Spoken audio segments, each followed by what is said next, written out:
ॐ अस्य श्रीकीलकमन्त्रस्य शिवऋषिः अनुष्ठुप् छन्दः श्रीमहासरस्वती देवता श्रीजगदम्बा प्रीत्यर्थे सप्तशती पाठाङ्गत्वेन जपे विनियोगः। ॐ नमश्चण्डिकायै।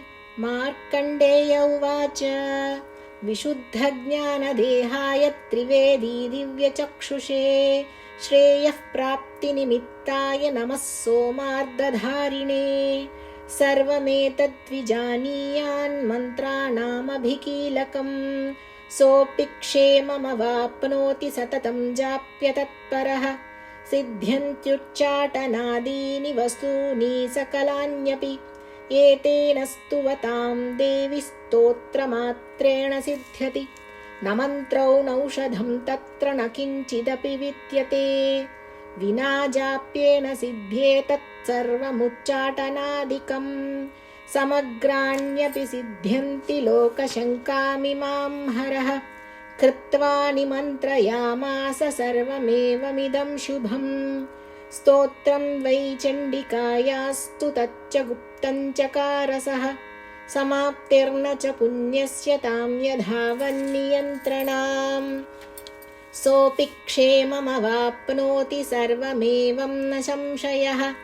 कृष्णायां वा चतुर्दश्याम् अष्टम्यां वा समाहितः ददाति प्रतिगृह्णाति नान्यतैषा प्रसीदति। इत्थं रूपेण कीलेन महादेवेन कीलितम्। यो निष्कीलां विधायैनां नित्यं जपति संस्फुटम्। स सिद्धः स गणः सोऽपि गन्धर्वो जायते नरः। न चैवाप्यटतत्तस्य भयं क्वापीह जायते। नापमृत्युवशं याति मृतो मोक्षमवाप्नुयात्। ज्ञात्वा प्रारभ्य कुर्वीत न कुर्वाणो विनश्यति। ततो ज्ञातैव सम्पन्नमिदं प्रारभ्यते बुधैः। सौभाग्यादि च यत्किञ्चित् दृश्यते ललनाजने तत्सर्वं तत्प्रसादेन तेन जाप्यमिदं शुभम्। शनैस्तु जप्यमानेऽस्मिन् स्तोत्रे सम्पत्तिरुच्चकैः भवत्येव समग्रापि ततः प्रारभ्यमेव तत्।